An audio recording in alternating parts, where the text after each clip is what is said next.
আয়েশা, বিয়ের আগে তোরে কিন্তু আমি 3বার স্বপ্নে দেখছিলাম। বড্ড খুশি হয়ে গেলেন আয়েশা।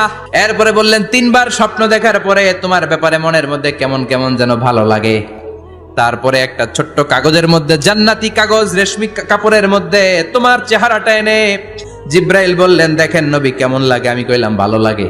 কার মেয়ে? আপনার বন্ধু আবু বকরের মেয়ে। বিয়ে করবেন নাকি? বিশ্বনবী বললেন, ও জিব্রাইল, তুমি যদি ঘটক হও, আল্লাহ যদি হয় কাজী, আমি মোহাম্মদ বিয়েতে রাজি।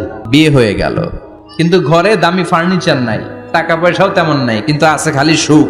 এত ভালোবাসতেন মা আয়েশাকে। মা আয়েশা গ্লাসের যেই জায়গা দিয়ে পানি খেতেন, বিশ্বনবী ওই জায়গায় মুখ লাগিয়ে পানি খেত। মা আয়েশা গোশতকে হাড্ডি ফেলে দিলে বিশ্বনবী ওই হাড্ডিটা নিয়ে চষতে শুরু করে দিত। এক বালতি থেকে পানি নিয়ে দুইজনে গোসল করত। আবার বিশ্বনবীর সাথে সাথে মাঝে মাঝে বায়না ধরতো, মাঝে মাঝে রাগও করত।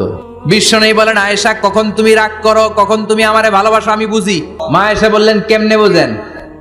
বিশ্বনবী বললেন, যখন তুমি রাগ করো তখন নামাজের পরে দোয়ার মধ্যে বলো, ও ইব্রাহিম আলাইহিস সালামের আল্লাহ, আপনি আমার উপর দয়া করেন। তার মানে তুমি রাগ করে আছো, আমার নাম নাও নাই। আর যখন আমার উপর খুশি থাকো, নামাজের পরে দোয়াতে বলো, মুহাম্মদ সাল্লাল্লাহু আলাইহি ওয়াসাল্লামের আল্লাহ, আপনি আমাদের উপর রহমত করেন।